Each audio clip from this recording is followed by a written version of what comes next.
Subscribe our channel and press the bell icon so that you can watch our latest videos at very first.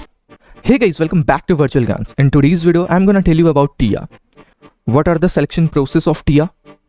What are the questions were asked in TIA? And also I'm going to discuss about frequently asked question which are based on real interviews. Basically in this video, we are focusing on selection processes, selection rounds. So first round basically of resume selection, second round basically of online test, third round consists of technical round, and the last round consists of HR round, which is project based round. So directly deep dive into the selection rounds of TIA.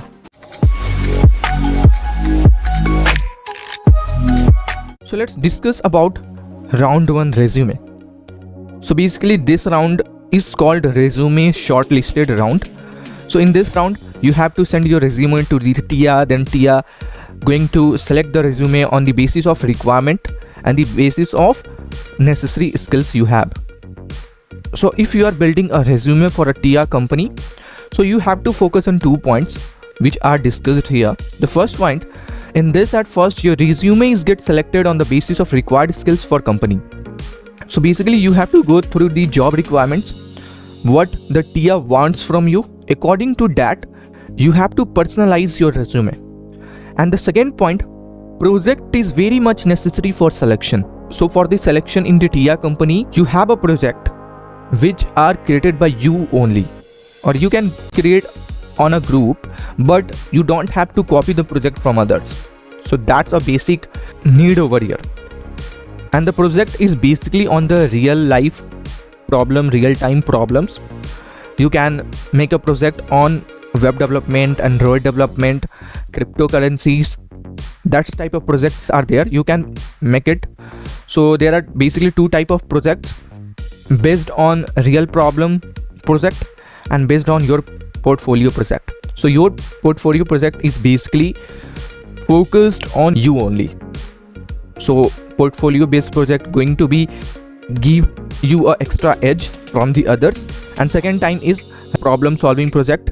In this project you solved some real problem with the help of your project. Round 2 is online test. This test lasts 30 minutes and 4 sections included in it. So basically round 2 test is of online test, and the round 2 test is basically of 30 minutes, and there are 4 sections in the questions. The first section is based on aptitude. The second question is based on reasoning, both verbal and non-verbal. The third section consists of coding based question, and the last section consists of technical based question. So in technical based question, your subjective questions, DBMS, OS, SQL, data structures, analysis and design of algorithm. So this type of subject include in technical based question. So for the aptitude and reasoning based question, you have to prepare according to the company.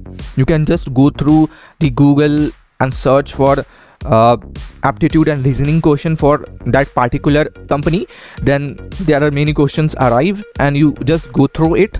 You just make that questions, and for making that question your basic would be cleared.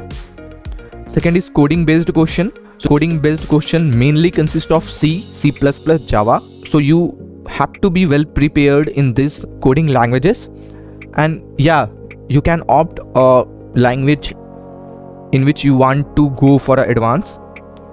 And the last is technical based question. I already discussed which type of subjects included in it.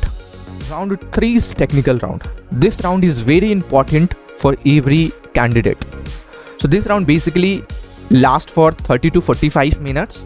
So in this round, interviewer asks you some basics of OOPS, DBMS, data structures.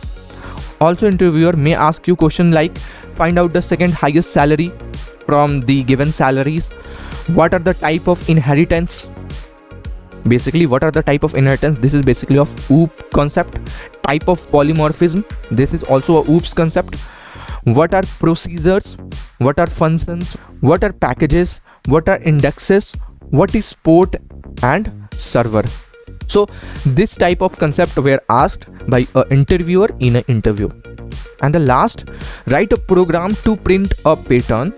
So interviewer basically give you a pattern and you have to write a program for printing that pattern. And secondly, to find out first non repeated element. So this type of question we are asked in an interview. And the last round consists of HR round. I have given a note over here. The first is, if you have at least 2 projects, then this is going to be a discussion based interview. So basically what happens is, if you have a project more than one or an internship, then if you go for a HR round, then HR basically asks you about your project, about your internships, what you have done in your internship, what are the skills you used for the projects, how your project is better than others, what is the importance of your project, how your project solves the real-time problems, why you make a project on a portfolio basis. So this type of question were asked by the HR in this HR round. And the second is, if you haven't, then it is going to be a QA based interview.